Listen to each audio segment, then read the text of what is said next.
Oh boy, that's a lot of information to digest. Wargaming just announced some news about upcoming changes for the next update, and there will be big changes to the consumables and equipment. So before you all have to read a ton of information, I will just break it down for you. So to start with, I would like to go for the consumables, because those are impacting a lot of tanks first of all, and they will have some big changes to some tanks, to others not so much. Let's start with them. Firstly, a couple of equipment like the repair kit and also the first aid kit, they receive some shorter cooldown speed, so you get to use them more often. But for that, the multi-purpose restoration kit, or just the multi-rep kit, will have some increase in the duration and the cooldown. So that means basically that the tanks that don't have many special consumables, they do get an indirect buff through that, as they are able to use their equipment a little bit more often. Also, on top of the typical engine boost, there will be a new engine boost which is going to be free and just going to be decreased. I think the standard equipment, the standard engine power is already kind of useless at this point, so I don't think the new equipment will be of any use to any of you, so you should not care about that at all. But also the improved engine power boost, the special thingy here, does get some changes, as it will provide less engine power extra, so that's a second nerf to the special boost here. But for that, it will have a significantly decreased reload time and cooldown by 25 seconds, so it gets down from 90 to only 65 seconds. So I think effectively this is actually a buff to it, because it will allow you to make use of it more often. The main use of it is not to just be speedy at all times, but rather to have some quick acceleration if you have to drive around some corner, or if you want to push someone, then it can be very useful. Also, the adrenaline will last a little bit longer by 5 seconds, which is going to be nice, yet it will be a little bit less effective by 3%. So it is a little bit of up and down for everything here that we are seeing and the changes, and often it cannot be answered if it is like a good thing or a bad thing straight away. But still, I think the adrenaline increase will allow you to go for some pushes a little bit more effectively. As a result, as the cooldown also increases on the adrenaline, you will have to use it a little bit more wisely. Next up is the reticle calibration, which will actually be decreased in its effectiveness as well, but at the same time it will have a faster cooldown speed, which does allow you to use it more often again. And as it is something that you only get to use every once in a while, and mostly not for many shots in a row, I think it's actually kind of a buff to it. Also, the tungsten rounds will have some faster cooldown speed by actually 20 seconds, which is a lot. So it goes down from 78 to only 58 seconds of cooldown speed. So that is really mentionable, while also the duration will decrease slightly, which is not a bad thing, apart from those tanks which can, like some 60TP could use it 3 times or 3 shots. That won't be possible anymore. But you can be using it more often if you're having just 1 or 2 shots, and it will not hurt too much if you're using it incorrectly. So I think that's also a buff to the tungsten rounds here. Oh, and also the reactive armor does get some changes. It will be 7% more effective in decreasing the damage impact by the enemies, while it does last 5 seconds less, which is okay, but I mean, you're just mostly not going to use it for too long, just for a couple of shots that you're taking, so you can plan it in, while also the reload time will decrease. So I think this is going to make the VZ tank even stronger, the currently strongest TD, or basically the strongest tank in the game. So I think VZ meta, we are not done with you yet. VZ will be even more stronger than it already is. Apart from that, I definitely also have to mention that a couple of tanks will have some consumables removed or getting some extra consumables. Namely, all the British heavy tanks, which did have the reactive armor and speed boost, they will lose the reactive armor again. So that is not too good for them, but they have been very, very strong in the past. Now that they are losing the reactive armor, it's going to be a nerf to them. I personally don't mind too much about that, because I was not using reactive armor in random games anyways on those tanks. Also, the Chimera, the first victim of the collector changes, or just changing the tanks from premium to collector, the Chimera will lose reactive armor and also the reticle calibration. It has been one of the strongest tanks at tier 8, and now it is losing some of its key features here that made it crazy OP in the past. Also the Annihilator, one tank that is just not forgotten by anyone. This tank is just blatantly OP at the moment. It will also lose the speed boost, so it is still going to be quite strong, but just a little bit less strong than it has been in the past. And finally, the Foch is getting some love. The Foch actually receives the tungsten rounds as well, increasing the alpha damage by 15% on average, so that is going to be a lot better. It's the first autoloader to get the tungsten rounds by that, and I think that's going to help this tank quite a lot, although I will still not be happy about the dispersion that this tank has. On top of that, it will also receive the improved engine power boost, the special speed boost, and also the gear oil, making this tank significantly faster than, and I think Foch might be much more used in the future then, but still the VZ meta is prevailing, so with the VZ being that strong, the Foch is still not going to be the strongest TD in the game. That's definitely not the case. Next tier 10 tank to receive some buffs here is the Hori, a tank that was lovely already in the past, and it is kind of balanced. It is good, definitely, but it will receive the reactive armor as well. I'm not entirely sure whether this will be too good for this, because the Hori is not a tank that absorbs a lot of damage. You should in the best case not intend to take shots. Therefore the reactive armor is always something that I'm just not too sure about whether it's actually worth taking, because it's only worth it if you're really in a position where you do get a lot of shots and are predicting that to happen, so you can make use of the reactive armor beforehand. Otherwise it's kind of useless to have, right? But on top of that, it will also receive the sandbag armor, which we do know from the VZ TD, for example, which increases the hit points by 6%. And another tier 10 tank gets a buff, which is the AMX 50B, a tank that has just been nerfed over and over again. I mean, it's been nerfed quite a lot, and I did not enjoy it. It was one of my favorite tanks in the past. Nowadays I barely play it anymore. It does get reactive armor, a buff that I'm really not too sure about whether it's actually going to be too beneficial, mainly because the reactive armor does not impact the HE damage taken, and the 50B does mainly suffer from getting HE. Apart from that, it's just a huge sponge, taking a lot of damage quite easily, while at the same time you are just not having any armor whatsoever. Also the Vickers line from tier 8 on to tier 10 will all receive some special consumables, which is the reticle calibration. Yeah, you might say that's a good thing for this. The Vickers isn't the most accurate tank ever, but I think the main weakness of the Vickers, since its nerf, is that it doesn't have the highest alpha damage, and also it does not have the best DPM, so I'm not too sure whether reticle calibration is actually going to be able to fix this tank. A couple more low tier tanks which were not too well performing will receive some extra consumables. I will just show them right here quickly. So maybe just pause the video for a second. And I think that's already it for the consumables. There's already a lot of stuff that's to happen there, which will definitely impact a lot of tanks, but it won't really change too many of my loadouts on the equipment there, apart from the Chieftain and losing reactive armor, which was quite helpful over there. Let's move on to the equipment. Also, the equipment receives a lot of changes. Basically every single equipment slot, apart from one, receives some change or the other. Let's start with the gun rammer here in a combat power column.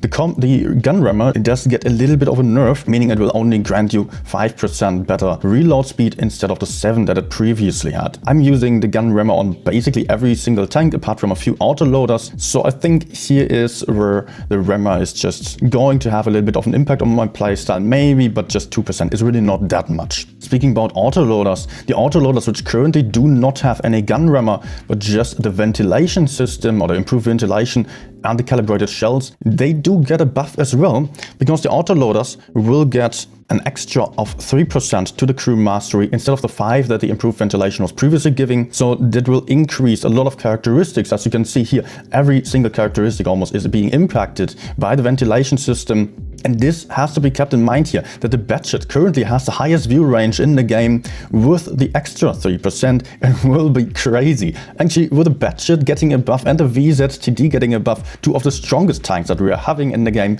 will get some extra buffs on top of that. But for most autoloaders currently I'm running the calibrated shells because it just makes more sense. There are a couple of exceptions here where I do consider the improved ventilation, which is just currently only the AMX 50B. So that's actually another little buff here to the 50B on top of the reactive armor that it gets. But mostly if I'm having heat, then I will use the calibrated shells. Talking about calibrated shells, I will also have to mention here that also the calibrated shells will get some changes in that the AP damage and also the heat damage will be in, or the penetration values will be increased. Previously it's been 5% extra for the APCR, which changes to 8% and 5%. So the APCR stays on the same level. That doesn't make the most sense to use it then, but for the AP it does have another impact there. And also the heat, which previously has been, or up to now, at 10% plus, will get up to 13% plus. But the HE will receive a little bit of a nerf there as it gets down from the 10% extra on the penetration to only 80%. So that's just something to keep in mind, but actually not going to impact much of my decision making there. So calibrated shells do effectively get stronger for all the tanks that use heat and AP. For APCR, not so much, but definitely I will maybe consider on some more tanks to use the calibrated shells, and I think many people do benefit from that quite a lot. I personally probably will stick to the gun rammer, as my goal is to just go for some effective pushes rather than being able to out-trade the enemies frontally. We're jumping to the next row here with the enhanced gun line drive, which does grant you an extra aim time. It is currently getting you 10% extra on the aim time, and it will get to 15% extra aim time. This is really something I do like a lot. So every tank basically that I play does get a buff on that, which is actually a lot, 5% more here instead of the 10%, 15% now.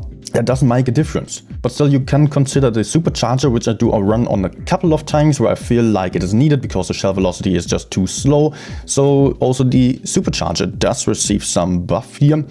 It will be up another 5%, so it will go up from 30 to 35%, and also the penetration loss over distance will be going up from 50 to 60% decrease here. So I don't think that's going to make much of a difference, but at least the shell velocity is nice to have. Yet I believe that this one, the enhanced gun line drive, really makes a much bigger difference there.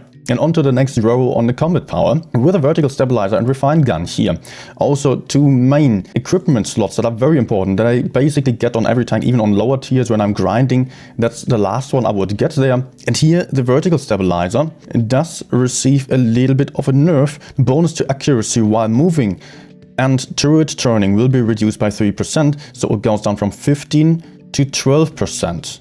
While at the same time the refined gun, which previously granted you a benefit of 10% decrease on the dispersion, will be improved to 15%.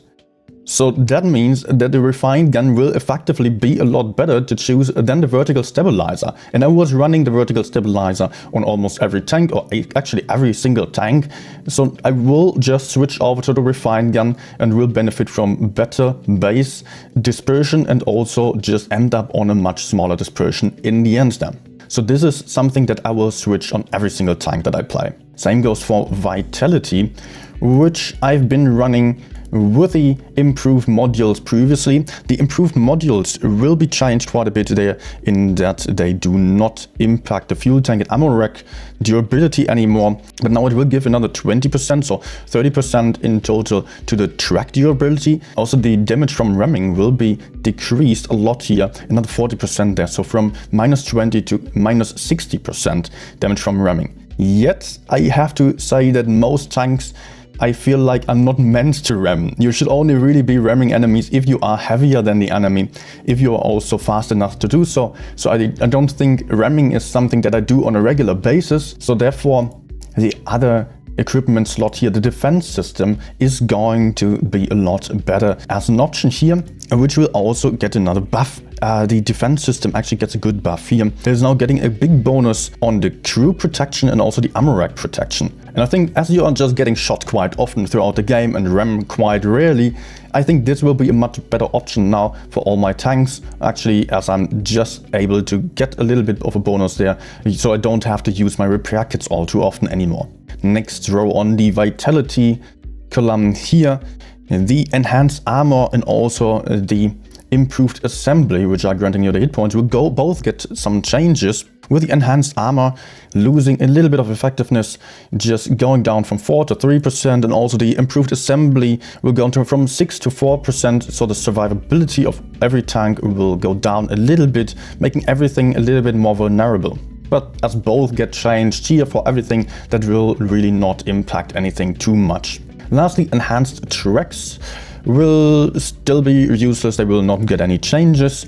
I would recommend to go for the toolbox, because if you do get tracked, you want to be able to just get your track back as soon as possible.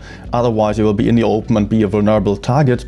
But the effectiveness will decrease here from 30% to 20% only. On to the next column, Specialization. Specialization will also get a lot of changes here. Starting with the improved optics, which are responsible for some extra view range. The view range will definitely change here as well, as every tank will get another 1%, apart from the mediums, which are losing 2%. So that means everything will be able to see a little bit further, apart from the medium. So effectively, this is a main buff for the light tanks, I would say. The mediums do get a bit of a nerf there, but I think especially the light tanks will be benefiting from this. The camouflage net will also have some changes here. There have been different values here depending on the tank class, namely 3% for light tanks, 5% for medium tanks, 5 for the heavies and 7 for the TDs. And there will be some changes, especially the light tanks and the medium tanks will both receive a nerf. On the camouflage net, they're going down to 2 and 4%, just 1% less on both. And the heavies and TDs, they do get another bonus there. They do get some better camouflage, as they will go up to 7 and 10% camouflage. So I think that is also quite good here for the TDs especially. Something I want to point out here, the TDs have been suffering a lot ever since the heavy hit point buff, basically. There the heavies got buffed, the mediums got buffed afterwards as well, but the TDs were mostly left in place. One or the other received a little bit of a buff later on still, but now they are getting some extra camouflage value here. And also many of the TDs received some extra special consumables and some extra hit points like sandbag armor and stuff like that. So I'm actually quite glad to see that. But for this slot, there are a couple of tanks which do have some different equipment there in place. Mainly the Type 71 is standing out here, just as a VK72. They do have improved vertical stabilizer, confusing name, it's not the same as a vertical stabilizer over there. Improved vertical stabilizer actually gets you some extra gun depression and gun elevation, meaning down and up. Gun elevation will be increased by another 1%, so yeah, 1 degree. That's actually not going to have too much of an impact, to be honest. But the improved suspension will also receive some bigger changes there. Previously it has been minus or plus 25% on the terrain crossing capacity, which means that basically the terrain resistance that will be better here, or that it was improved with this equipment slot here, getting a 25% extra there. But it will be changed now depending on the terrain. So it will now be just 20%, 15%, 30%, depending on whether it is roads, ground or water. So as a result, on roads and ground it will be worse, and the water it will be better. And this is a little bit of a nerf there to the Type 71 and also the VK72, some of the tanks that have been quite dominant in the recent past. And on to the next row, almost at the end here. The improved control will also receive some change, as it will go up from 10 to 11% extra. That is actually not too much, to be honest. I won't really care about that. I think it is better to have the engine accelerator anyways, as it allows you to have some improved speed there. But also the engine accelerator does get a little bit of a nerf actually.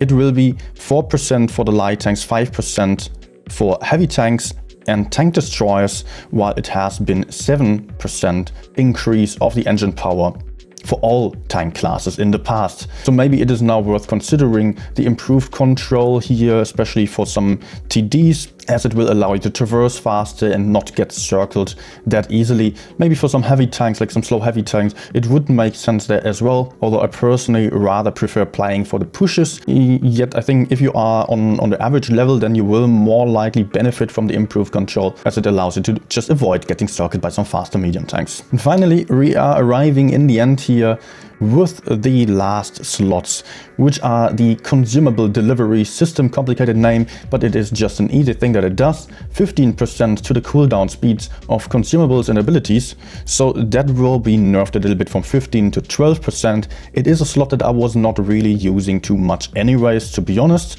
I rather prefer the most output there, increasing the duration, as I'm running the high-end consumables on almost every tank, apart from those which do not have any adrenaline or so. Here on the high-end consumables, then you do get a little bit of a buff from 30 to 33% bonus there. I think that's kind of irrelevant there, but you can see that a couple of tanks do receive some mentionable changes by that. Mainly I want to point out here again, the British heavy tanks do get a nerf. VZTD will get another buff actually. Oh man, I'm just waiting for the nerf of that tank, to be honest. Hori will be very interesting in the future, and also the Batshit I will be playing a lot more, because yeah, if you know my stats, well, you know that I'm playing the Batshit a lot. I've played it for 7,000 games already, and I will be playing it even more in the future. Also, I might give the AMX 50B another try. What are you most excited about? Maybe let me know down in the comments below. I hope this wasn't all too complicated eventually. So, thanks for watching. See you guys on the next stream.